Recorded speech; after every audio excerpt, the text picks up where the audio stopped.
Welcome back to episode 5 of Project X, where we're taking you on a journey with us to find private label product opportunities, teaching you along the way so that you can build your own businesses using these same simple methods.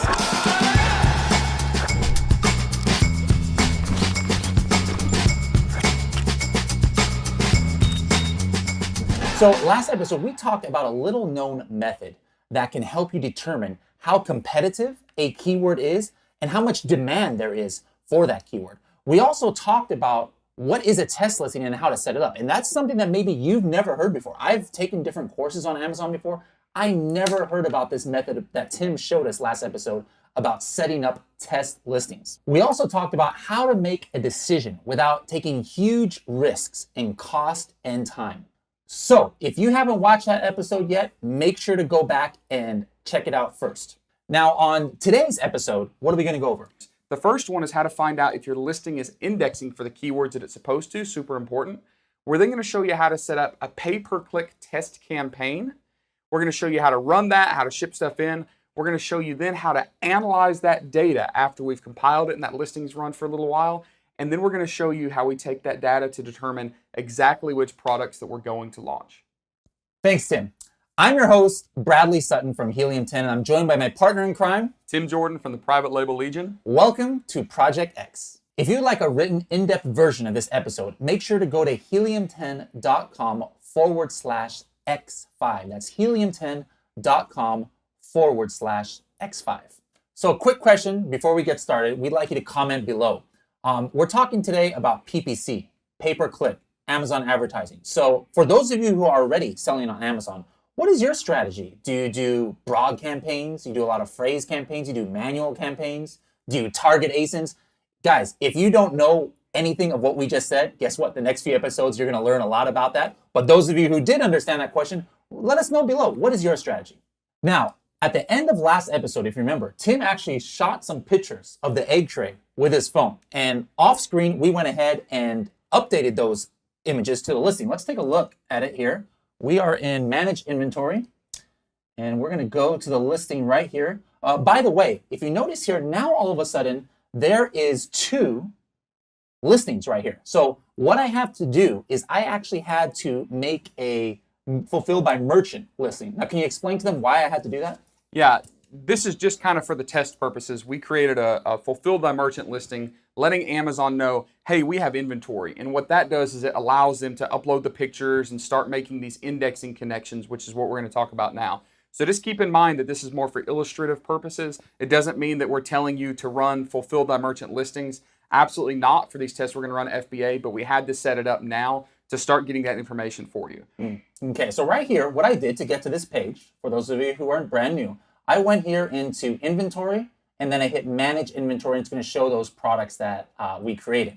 So if I want to actually see it live in Amazon, it's kind of hard to find it in Amazon. So what you do is you go here to the column product name, and I'm just going to click the product title right here, and it's going to open it up in Amazon. So you could take a look at just with what do you have, an iPhone there? Is that what you have? It's an Android, but... An Android. Well, I won't hold that against you. But here we have an Android phone pictures. It looks great.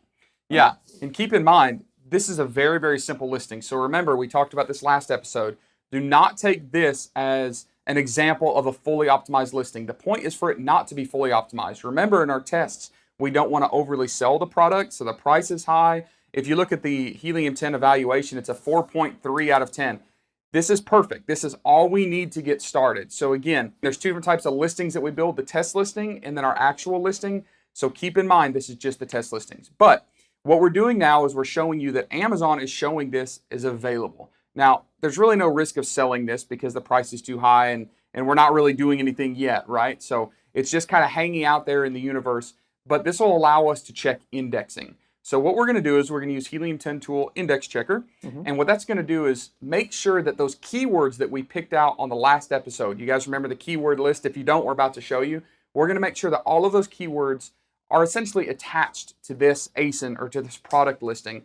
And then we're going to turn around and set up those PPC campaigns. So Bradley, if you would, let's go into Index Checker and show everybody how that works. Okay, now first, we just started filming, I was kind of worried. I was like, oh no, I don't remember by memory the 10 keywords or so that we had picked. But thanks to Helium 10, I went to Scribbles. You remember, Scribbles is the program that we used last week in order to kind of like optimize our listing. That's not really optimized because just like Tim said, it doesn't have to be fully optimized. I just used Scribbles in order to know, hey, this is where I'm going to put for my bullet points, this is where I'm going to put for my description. And the cool thing about Scribbles is it actually saves all your work. So I just pulled it up right now from history. And so here were the keywords that we had targeted to put in the listing. So I want to know now, is it indexed? So I'm just going to copy these keywords. These are the ones that we're going to be testing, some of them that we're going to be testing in our PPC test. And now I'm going to open up the Helium 10 tool index checker. Now, indexing, might be a foreign concept, to you. And actually, I believe one of the first ones to use indexing in the Amazon world was Manny Coates, the president of Helium 10 a few years ago. But if you think about it, it makes a lot of sense to use this term. So when you think about it in a book, right, there's an index and there's a list of words and then there's numbers there. So like, how does an index work in a book? Yeah, well, Amazon needs to know how to direct people to a certain product. So they make the connections. This is basically the glossary or the index, of course, to which keywords attach to this. So if I type in Nike shoe, then I shouldn't get a listing for a laptop computer because the index of Nike shoe does not connect to this listing for a laptop computer. So you kind of understand why this is so important. If the indexing is not correct, then Amazon will actually shut down our PPC campaigns, because if I have a laptop computer and I'm running a pay-per-click ad for Nike shoe, Amazon's going to say, no, that's not applicable, it's not appropriate, it's not indexing, and they'll shut that down. So that's why this is so important to check our indexing. And another easier way to think of this is if it's indexed, it's searchable. So basically, if Nike shoes is not indexed for that laptop computer listing, it means that no matter how many times somebody types in Nike shoes, it would literally be impossible for that laptop computer listing to ever come up because it's not searchable, not indexed, all right? So right now, I'm gonna paste those keywords into here. We need to get the ASIN. The ASIN we can get right here from our Seller Central account under product name, right here under the title. I'm gonna copy the ASIN. And right here, you see something that says seller ID optional. This I'm not gonna do. I only just wanna see if this is indexed. This is like another higher level of indexing that is not really applicable right here. So I'm just gonna do our main index check. So here I've got all these characters in here. I'm gonna do check keywords, and it is letting us know. And look at that. All right, so what you're looking at in the index checker results, what you want to see is the cumulative. Notice how all of these have an X. That's because I didn't enter that storefront ID. So the fact that this is check mark on every single one means what, Tim? It means that our keywords are being connected to this listing, which means that we have done something right, and now we can move on to building out our PPC test campaigns. Absolutely. So now for our next step, what we want to do is we're going to go up here to advertising and campaign manager, right? Correct. All right, what am I looking at here? Yeah, what we're looking at is obviously Amazon's options and kind of giving you some information. So we're going to hit start advertising now. This is a brand new account we set up, so we're literally walking you through brand new settings. Well, that's cool. You get $50 in free clicks when you start. So there we go. We're not even going to have to pay for this, a lot of this PPC campaign right now. All right, so now we're on the create campaign. So do you have a naming pattern you usually do? Just something simple. So we'll just put this egg tray test. Egg tray test. All right. Okay. Do we want to put an end date here? No, we'll just keep it running. Okay. Daily budget. So daily budget. Here's the thing.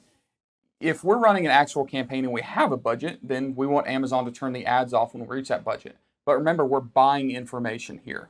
So we're going to basically tell Amazon that we'll spend a lot of money to actually test this. So for these, maybe a daily budget of $40 or $50. I don't think we'll hit that. We shouldn't come anywhere near close to that. But remember, if we underbid, then we don't get that information. And then it gives us the option of automatic targeting or manual targeting. Automatic targeting is basically telling Amazon, hey, you run the show. You try to run as many keywords and as many locations you can to get some traction or traffic or conversions or sales here. But we're not going to do that because we want to have all the control. So we're going to actually go to manual targeting and set up a manual campaign.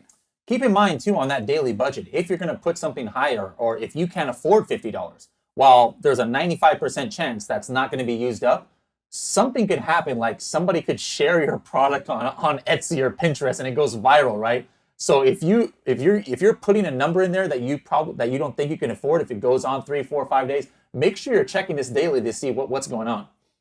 So manual targeting, all right. Now it looks like the next section here is create an ad group.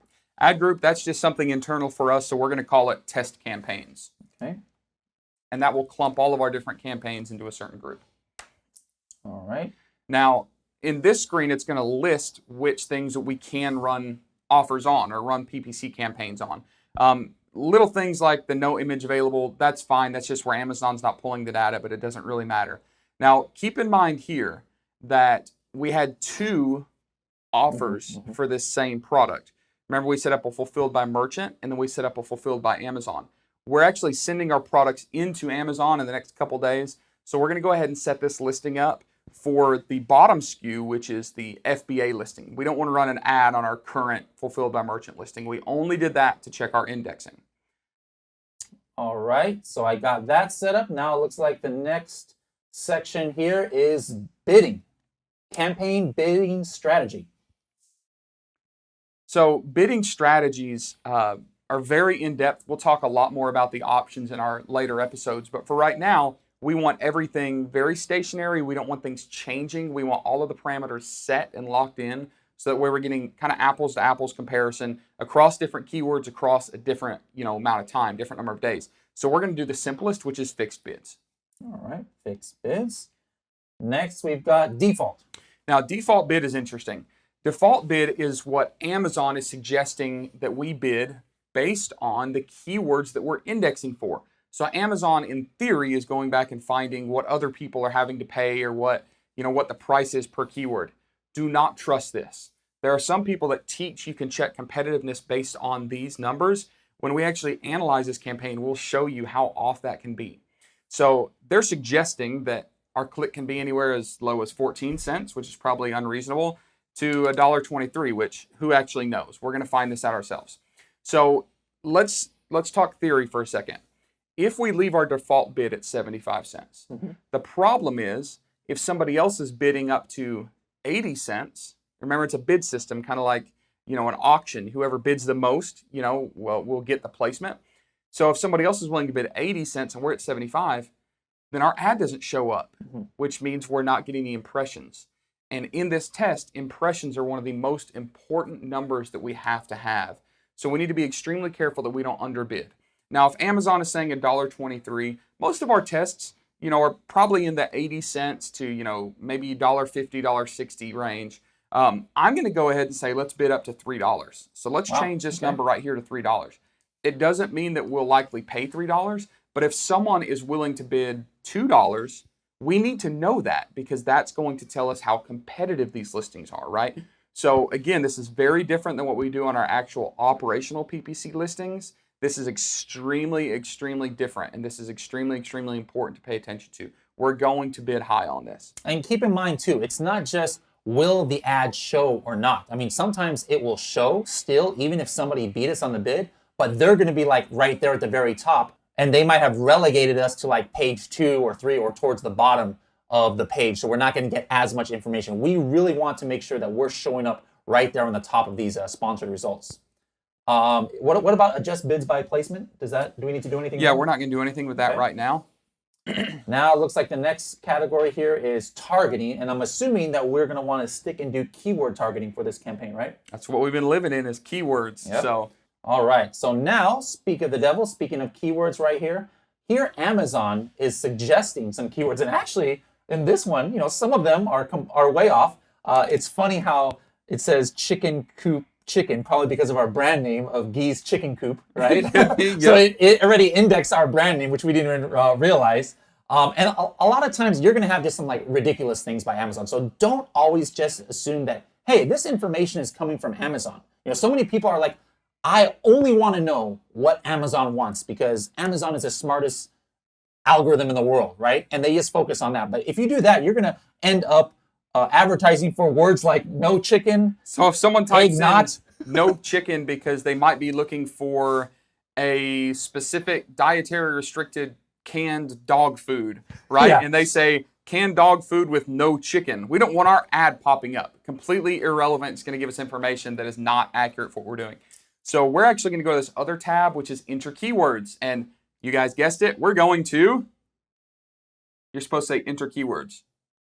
Okay. Enter keywords. Enter keywords. All right. So match type. This is interesting. This is where Amazon wants us to give them a little bit of the reins and a little bit of control to make some adjustments, okay?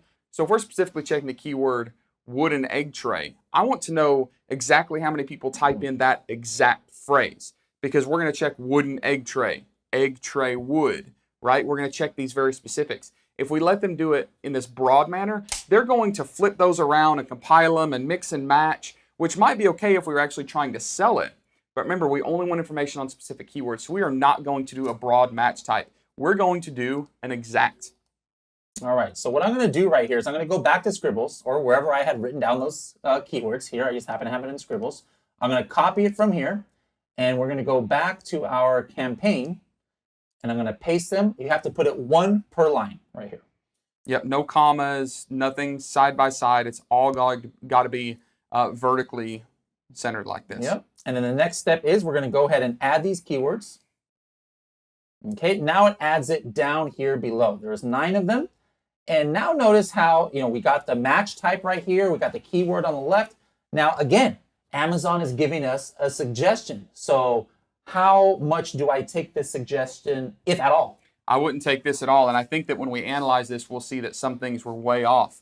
Wooden egg tray, they're saying, between 36 and 49 cents a bid. I suspect this will be higher. We'll see how close I am. There are some things like egg tray, 44 to 99 cents. Remember, egg tray is very broad. There's a lot of people indexing and selling on egg tray. I think it's going to be much higher than that. Yeah. There's a lot of variables here. There's also a couple things that they're not giving a suggestion. And what that probably indicates is not necessarily that people aren't searching for it, but people aren't indexing for those. So rustic egg tray, I suspect that we'll have some impressions on rustic egg tray. It might be low, but people are still looking for it. So all that means is Amazon doesn't really have a recommendation for us. So again, they want us to apply, their suggested bids. We're not going to do any of that. We set a predetermined keyword bid amount at $3, which as you see, goes all the way down and applies all of those manually. So I think that we're on the right track. We're just going to leave that at $3 a bid. All right. Yep. All right. So now, again, we're not going to do this right here, but negative keywords. Well, usually this is like, let's say our keyword is egg tray, right? Like if we were doing one of those phrase or broad campaigns, what that means basically is that now Amazon can take egg tray and say, if it was broad, say egg trays or egg trays for men, Plastic egg trays for egg women. tray. Plastic egg. So that's a good one. Yeah. Plastic egg trays, like potentially in a broad campaign or a phrase campaign, they could advertise our product for plastic egg trays. Now, we're not doing that here. We're doing an exact. But if we had done a broader phrase, that's what we would have put here, because maybe we're like, hey, we don't want to show up for baby egg trays or something like that. So that's what we would have put here. So long story short, I think we could ignore this because we're already so tactical and so specific in our keyword selection here. For the test, we're going to go ahead and skip that. And that's basically it. So I think we just hit launch campaign. Let's do it. All right, so our campaign is ready to run. All that has to happen now, because remember, we only turned the campaign on for the FBA listing, is I'm going to go back to the warehouse. I'm going to get our test products, the coffin shelves, the forest axes, the egg trays. We're going to send all of those in. We're going to basically duplicate this for the other 2 products so that we have 3 test listings running. And we'll actually come back at the end of this episode and show you basically the analysis of that. So I'm going to go back and ship things in. We're also going to talk about suppression, which basically means we're going to take the listing offline after we ship our products in. So I'm going to go back to the warehouse. We're going to ship in our egg trays. We're also going to duplicate this whole process basically for the coffin boxes and the axes, and we'll set all those up and get those running. And then we're going to intentionally suppress our listings. So to make this listing active, remember we even set up a fulfilled by merchant listing. We had to do that to turn the campaigns on and get those ready. But here's the problem. If this little box is my warehouse and I'm setting up 30 test units to send in, and I'm sending those into a fulfillment center, and we'll show you this with Amazon, and Amazon receives those. Well, if Amazon is offering these to Prime customers, so free 2-day shipping, they want to distribute my 30 units kind of scattered all over the country. So they're going to take those and they're going to send them to a bunch of fulfillment centers all over the place. They might send 5 here, 5 here, 5 here, 5 here, 5 here, 5 here. And this might be New York, and this might be California, and this might be St. Louis, and this might be Detroit, all over the place. Well, what happens is these are different numbers. This might be 5 units, this might be 10 units, this might be 3 units, this might be 2 units. They're going to spread these out, and these ship at different speeds. So if it takes, let's say, shipping parcel 4 days to get to Amazon's fulfillment center, and they take, 3 to 4 days to process these, well, it might only take them 2 days to ship to this center, and it might take them, 6 days here, and then this center might take longer to receive than this will. So what that means is, if these 2 units show up really fast, our FBA listing will become active. And what's that mean? That means that advertising campaign will become active and we'll start selling things. Well, what if those 2 sell really fast? And then it's another 3 days before they become active here, and then the ad comes back on. And then maybe those sell out, or there's all sorts of scenarios where we're going to get this ad that turns on and off, on and off. And we're going to show you in the analysis period of this episode where we're actually looking for consistent data. So if I run a report of impressions over a 5-day period, I want to know exactly how many times my ad popped up. If in that 5-day period we had inventory moving and the ad was coming on and off, on and off, on and off, and say in that 5-day period the listing was only active and the ad was only active 50% of the time, we're going to get screwed up impression numbers. We don't want that. So what we want Amazon to do is we want Amazon to ship all of our products. So if we have 30 units, right, that we're shipping, we want them to ship all 30 of these products and get them all settled and figured out where they go and get them all ready. But essentially what we want to see is that all 30 units or however many test units you send in are available for purchase. We don't want to see FC transfer. We don't want to see inbound. Now, the way to get Amazon to ship these products but turn your listing off is called intentional suppression. And it's actually something that me and my business partners kind of invented because we ran into this problem where things would start selling before we wanted them to. So we can't close the listing, because if we close the listing, Amazon could stop shipping these items and distributing them. Then we have a problem. So what we're actually going to do is, after I ship these items in, I'm going to call Bradley, and Bradley's going to remove the first and primary picture from this listing. All right, so he's literally just going to remove that picture. Now, what's that do? Amazon says, oh, there's a problem with this listing. Let's suspend the listing, or let's suppress the listing, not suspend it. And that means that it's not searchable anymore. And that's actually what I had to do today. Off camera, we did that because originally, remember last episode, we only uploaded the listing itself. We didn't take any of those pictures. We took the pictures at the end of the episode. So when I went in there to check out the listing, it's actually said suppress. And that's because until today, we hadn't actually put those images on the listing. I uploaded those images to the listing, and then an hour later, it became unsuppressed and searchable. So this whole process, that we're talking about, because another thing that we didn't even say is when you send the inventory in, it can actually go to 3 different places, even though you're only sending like 20 or 30. It doesn't all go to one Amazon, even at the beginning. So it could actually go to 3 different Amazon places, and then from here, it has to go to all these places. So this whole process could take between a week and 2 to 3 weeks, forward. Now, are we going to show?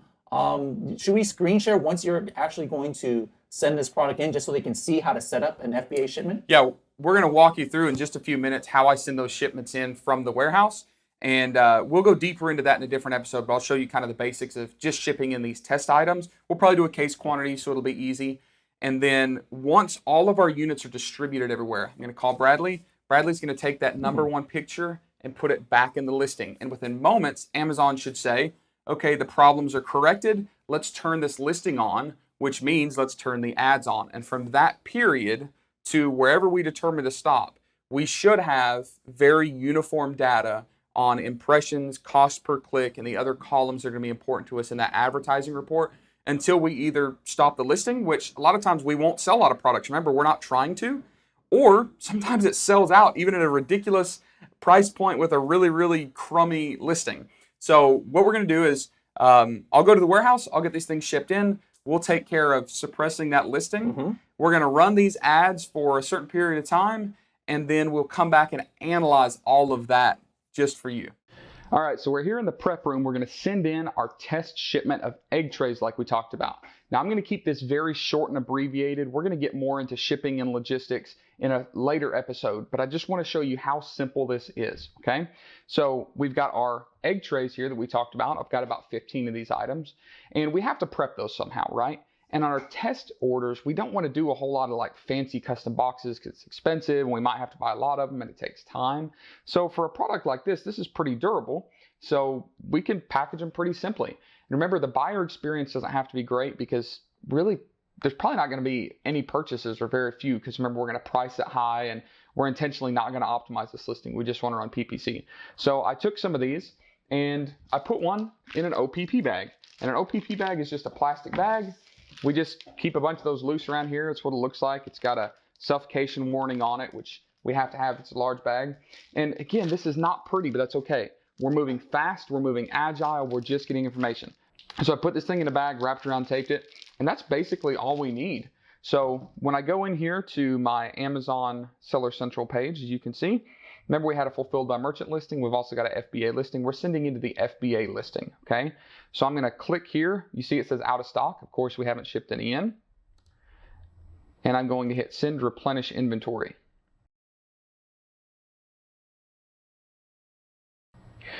Now, make sure that your ship from address is accurate. Otherwise, they won't know where to come pick this thing up at.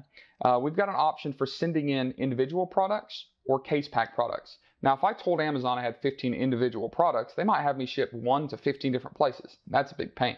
So I'm going to come in here to case packed products, continue to shipping plan. And it's asking me how many units per case and how many cases. So I'm going to put 15 units per case, 1 case, continue. And then basically, we've already taken care of everything that we're supposed to here.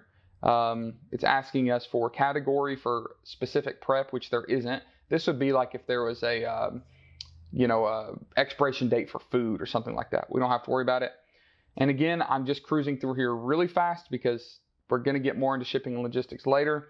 This is just to show you how quick and simple the test process is. So, all right, they've assigned me a location, which is Chester, Virginia, to send these products to. You can change this shipment name here, and I'm going to change it to Egg Tray Test. Nice and simple. Approve and continue.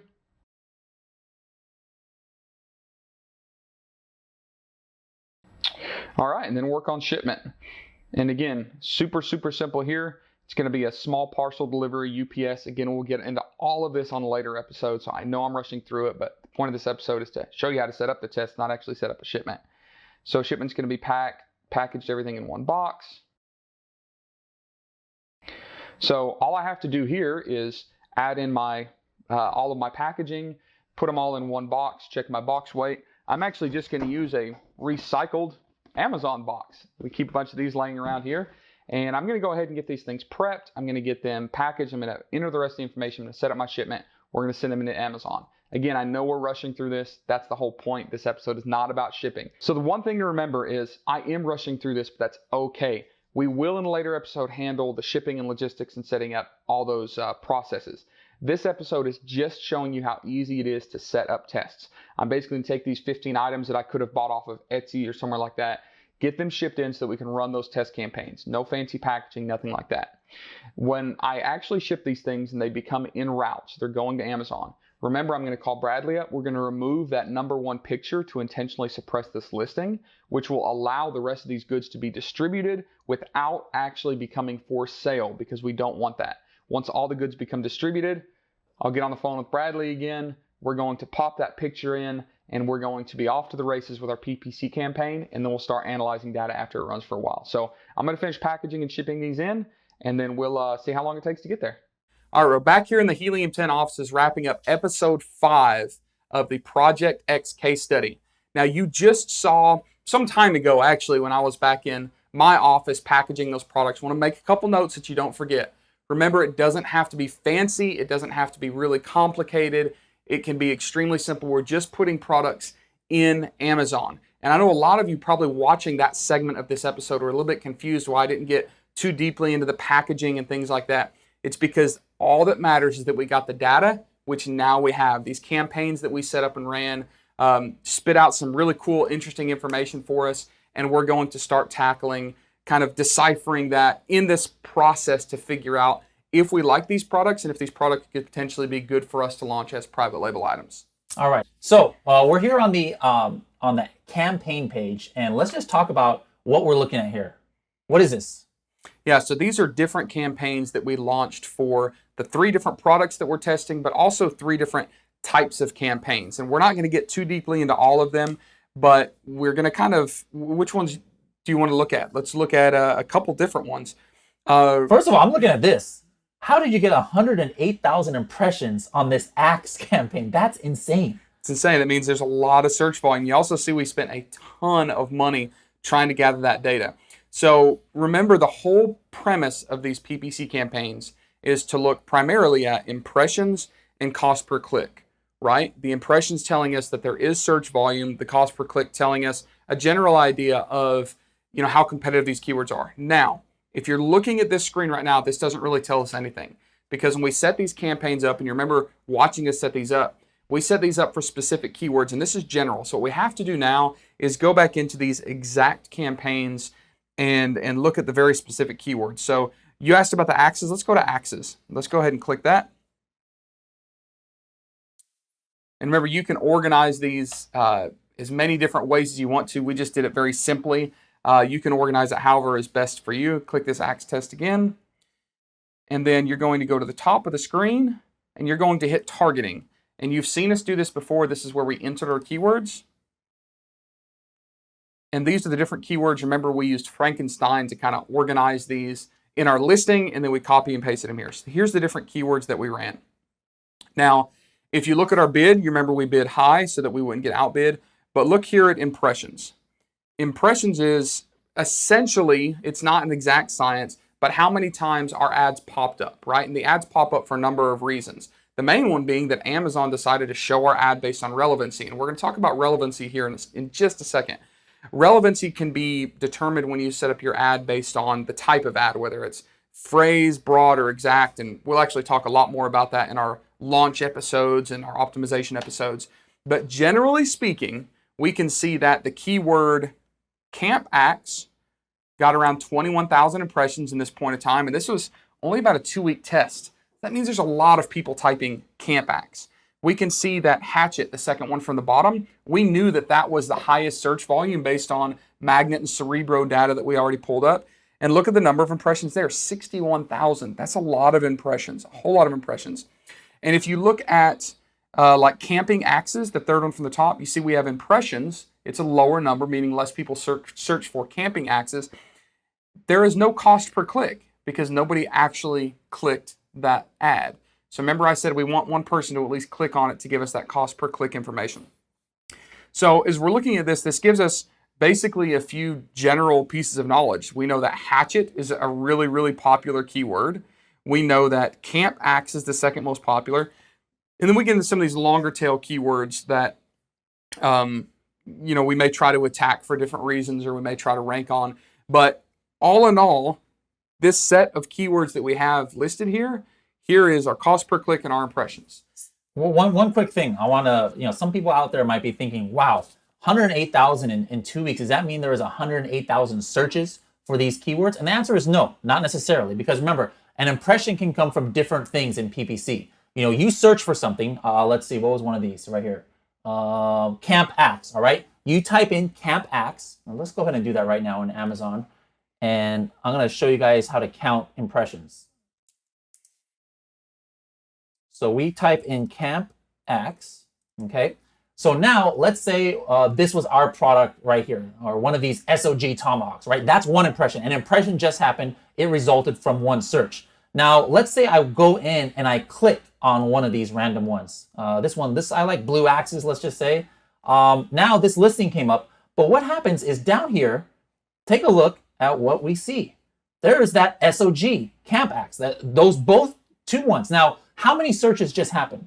Only 1 search, all right? But so far, we already have 2 impressions that came from that 1 search. And if I click back here, I'm not even sure about this, but right there, this might be another impression. Yeah, I think if you refresh the page, yeah. And then I click this other Cold Steel Trail Boss. Now let's say that another SOG was down there. There it is again. There's already been 4 impressions that came from the search. However, it's still very important to check these impressions because relatively speaking, this is going to show us which ones are searched the most, but just don't look at that number specifically to try and say, oh, that must be 108,000 different people are searching for this keyword. That's not what's happening right here. Yeah, it's a little broader than that. So one thing that we need to note here is we don't care about our orders. We don't care about our sales. We don't care about our conversion rate because remember, we're not trying to sell the items because we have low inventory. We want to just get information. So we're intentionally not trying to sell it. So don't be discouraged. A lot of times I'll actually go in and just eliminate these columns from being viewed to just show the impressions and cost per click to give me that idea. Now, I have a question. Okay. You said impressions, cost per click. Now, cost per click, isn't this the suggested bid what Amazon is suggesting that your cost per click would be? Yeah, this is a really, really good point. So on this specific keyword, Camp Axe is this top one, Amazon is saying that the bid should be between 43 cents and $1.12. Don't trust this. All right, don't trust this because you can see that our actual cost per click was $1.52. That means that all these people that are saying, hey, you can gauge relative competitiveness based on the suggested bid, look, it's not true. 42.106, 136. This one says top end 136, 130. That's pretty close, but still their suggested bid is only 68 cents. That's why it's so important. I said we have to bid high. Mm-hmm. You have to bid high. Here's what would happen is if our actual cost over here is $1.44 and we had stopped at 64 cents, we wouldn't have gotten these impressions, at least not this number, because people would have outbid us, right? So ignore this suggested bid, just completely ignore that. Typically, you can bid between $2 and $3 and outbid most people on most products. Super high-end product, maybe a little different. So one thing that I want to note is the Camp Axes or the Axes had a whole lot of search volume compared to some of our other products, right? So let's back out and let's look at some of those other products and we'll make some notes. What we have kind of found to be true is that Amazon on a lower search volume item will start to lump some keywords together, okay? So if you look at what we've done here, we originally ran basically a coffin shelf, egg tray, and axe. This is when we were showing you how to set the listings up, and then we actually didn't run that ad. But if you'll notice up here, we have coffin duplicated, and that's because when we first ran our coffin test, we noticed that all of the impressions and information was just on this one keyword, coffin shelves, okay? Coffin shelves. You can see that right here. You see how the other lines, it looks like, oh, there's no impressions, but then all of a sudden, coffin shelves had 4,500 impressions. So I believe you opened up a case. What's the deal, Amazon? So I opened up a case, and I have seen this before, but I just wanted to clarify, make sure I wasn't telling anybody inaccurately. And basically what happens is they started lumping all of these keywords together. So coffin shelf and coffin shelves, they lumped together. And they even took coffin decor and lumped them together. And I thought, that doesn't quite sound right, Amazon. So Bradley pulled up an actual report that we're going to show you in a second. But keep in mind, the higher search volume items like the Axes are going to have more information on that first page. You could get into a lower overall search volume product like these coffin shelves. We know they're not as popular as the Axes. And the information here doesn't look quite as accurate. Don't panic. Don't freak out. Don't assume that people aren't searching coffin bookshelf or coffin shelf, which is a keyword that we were going to depend on some traffic from, right? And automatically get discouraged. Don't do that because there's a little more information here that we're about to show you, right? But real quick, this is not to say that, hey, just because it says 0 impressions, it always did get impressions. Sometimes this is going to be accurate in that it didn't get impressions. And the reason it could be, if you open up a case with Amazon, they'll tell you that you're not even indexed. Like if you don't have those keywords in your listing, you can't go and make a campaign on it. Like if we didn't have coffin shelves in our listing, guess what? Most likely there's going to be 0 results here. So we're going to talk a little bit more about that in our episode on listing optimization. but we're going to show you how to use Index Checker from Helium 10 to make sure that you are even indexed for that word. Otherwise, you're not going to get any impressions. All right, and then let's go back to the egg tray and let's take a quick look at that one before we get into our deep dive report. All right, so we've got a little bit of a combination of the two things happening. Remember with Coffin Shelf, there was only one keyword that was actually giving us information. With the axes, there was a lot of keywords that was giving us information. So we see just a few impressions for things like egg holder wood and egg storage. We see a lot for egg tray, which we knew would be the most broad and the largest search volume item. And we've got a few things for egg holder and some of the wooden items like wooden egg holder and wooden egg tray. You actually sold one of these, $120? Look at the price of Oh that. my God. Yeah, so even when you're not trying to sell, sometimes it accidentally happens. And did you notice when we had the Coffin Shelf pulled up, we had several sales on the Coffin Shelf as well. In fact, you when we were running this ad, you called me and you let me know that within like a day we were on page 1, position 4. Yeah, it was like page 1, position 4. For coffin shelves, Gothic decor. It just happens, right? So what we're telling you actually works. You can even rank even during these tests with these really high opportunity keywords. So you've seen these impressions and this cost per click number. You've seen there's not a whole lot of stuff going on in some of these keywords. Let's let Amazon tell us more information. Okay. So remember that we ran a lot of these campaigns under phrase match or broad match, which gives Amazon a little bit of kind of lateral ability to add some keywords in there. Some of these we ran on exact, and you saw it lumped them too close together and didn't give us a lot of information. So you can play with the different broad and exact match. Generally, I like exact. Sometimes I'll lump them together. And what we have found on this report that we're about to pull up is even when we do exact match campaigns, Amazon still shows us, gives us impressions on other keywords. So let's pull this up and you kind of navigate and explain this. Where you guys go to get these reports, and this is very important. This is something, this is the reason why you guys are doing this. So make sure you know where to go into the reports. It's right up here in this tab. So what you do here is you can go in and put the date range of your PPC campaign. So I'm just going to do last month. Don't do last month. Let's do month to date. Let's do month to date. All right, month to date, and then create report, and then you download it right here. So let me go ahead and open up this one. And we can see here it's all together. I put a filter on here so I can easily go to one. Is there one that you wanted to check out first? Yeah, let's look at the Coffin Shelf first, because that was the one that in the Amazon dashboard basically told us there were no impressions for those keywords, which we knew wasn't necessarily accurate. Which one? It looks like we have 3 campaigns here. We do it for the Coffin. Yeah, all 3 of them? Yeah, you can do it for all 3 of them. It's fine. Okay. All right. So then we can see right here, this column F right here is the match type. So remember, there's 3 different kinds of match type campaigns you can do: phrase, exact, and broad. And now take a look. Where was that one that we were looking at here that was crazy? How we saw. Remember, let's go back. Let's go back real quick. So here we are on the Coffin Shelf exact campaign, and it looks like only Coffin Shelves had any impressions at all, right? But we downloaded that report. Take a look at what the report shows. Here, Coffin Shelf, which was not over here, 1,615 impressions. But remember right here, Coffin Shelf, it says 0 impressions. All right, so this is what Tim was talking about earlier. Just because it says 0 impressions here does not mean necessarily that that keyword didn't get any impressions.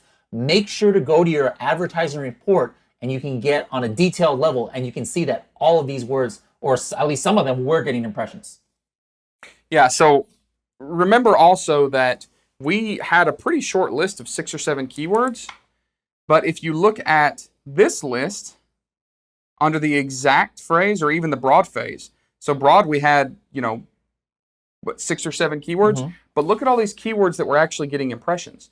So when we set this to broad or phrase, we give Amazon a little more lateral movement to do some exploring for us, where exact is a lot lower results, right? Because we were telling it exactly what keywords to run. So on broad, it was even doing some things like giving us impressions on that brand name. Remember the Sourpuss brand name?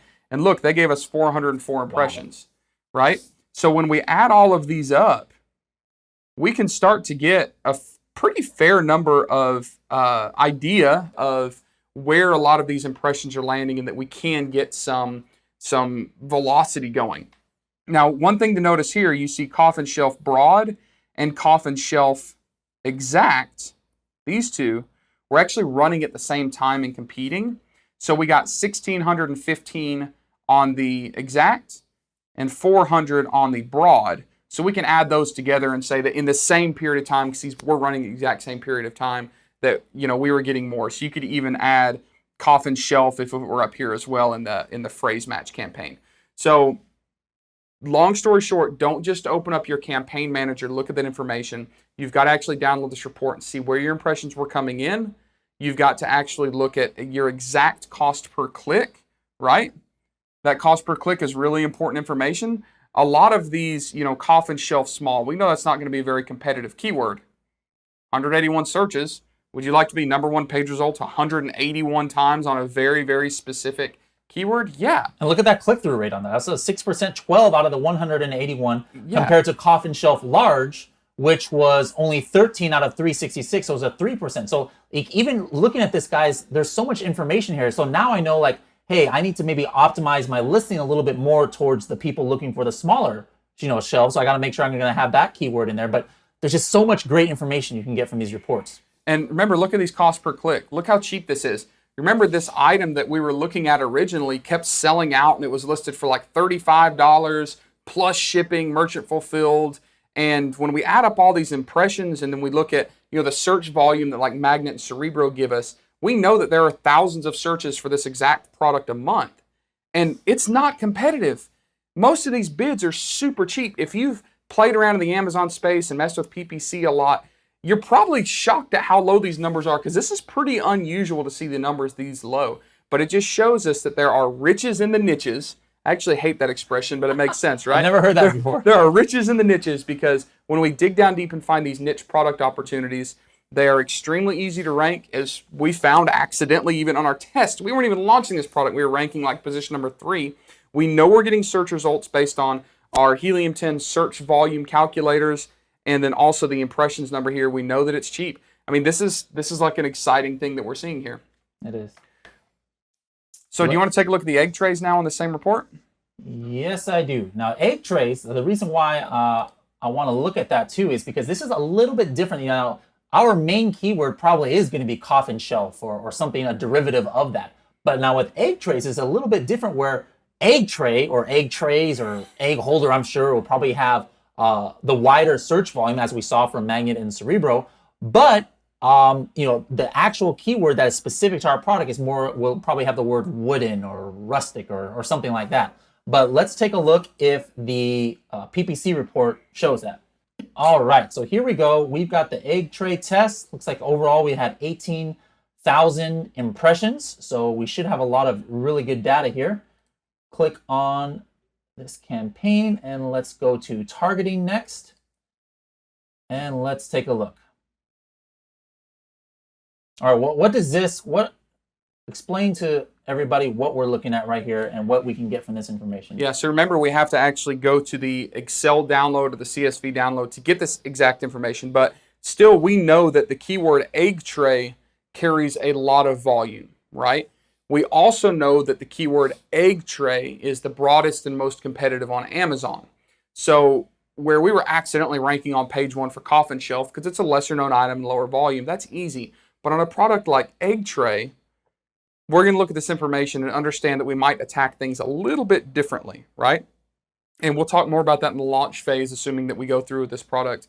So as we pull this up, remember that in the Amazon Seller Central dashboard, we saw that there were only a few keywords getting impressions, and even some of those had very low numbers. But when we actually look at this downloadable report, we see that the impression numbers are much higher. We also see that we were getting impressions on keywords that we didn't even index for or put into our test campaign. So like the deviled egg trays, we know there's a lot of information there. Tupperware egg trays. But we do see that we're getting some results for wood egg tray, wooden egg holder, wooden egg tray. But it's not very high. And we knew that would probably be the case going into this. Because with the coffin shelves, we're just attacking coffin shelf and coffin shelves and those obvious keywords that we can rank on really fast. We know that if we're going to sell these wooden egg trays, we need to get, a little bit of search volume going on the wooden version, but it's probably going to be a little bit harder to attack this niche unless we can actually get some page results on egg tray. Now, why do we think that's important? Because remember, we went to Pinterest and we saw that we type in egg tray on Pinterest, everybody's interested and they're giving good feedback on the wooden ones. So eventually we have to land there. But we also can see here that the cost per click on egg tray is a little bit more expensive than like the coffin shelves, $119. It's not too bad. I'm surprised to see the egg tray for camping is almost $2 a click. That's interesting. I would have never guessed that. But still, we see that that there's enough impressions here with egg holder and egg tray.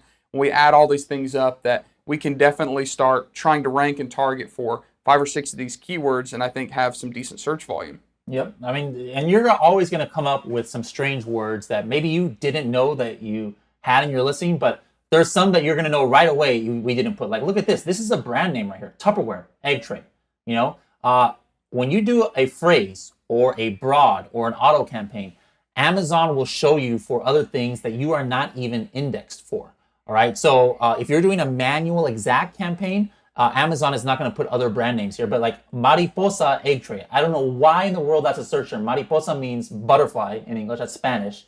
So somehow there was one person who searched for butterfly egg tray in Spanish, and they clicked on it because they. I don't know. It was exactly what they were looking for. Did we sell anything? No, it doesn't say we sold anything on it. Yeah, we didn't sell anything on it. But hey, you're gonna find different things like that, and we'll show you later on how to actually look in your competitors' listings for keywords that they are converting for PPC on that they don't even have in their listing. And we'll explain why that's important. But there's some great information. I see wouldn't, like what we can see here, this is kind of predictable.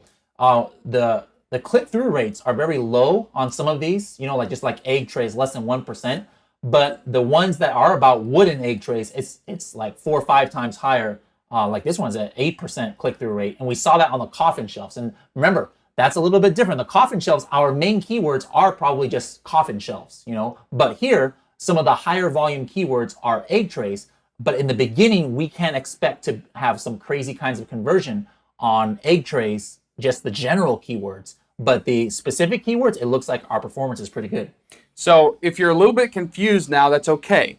What's happened is we're compiling a lot of information where we started with these past 2 episodes and we're talking about just looking at impressions and clicks. That's very important. But now we're also starting to take this data and be thinking about product development. We're thinking about potential launch strategies. So as we continue down this trail of getting information, there's a lot of different ways we can use it. And I think that as we walk you through this whole process, you're going to see how one piece of information is applicable to, you know, one certain decision now, but that same information can be applicable to a different decision or different step in the process later, being things like actually launching. So we have enough data here that if we choose any of these products to launch, we know which keywords that we're actually going to target heavily on our listing. We know which search result pages we're going to target. We know which keywords we're going to target in our PPC campaigns, right? So this isn't just a test. This is also beginning of information gathering for potential launch, potential product development later.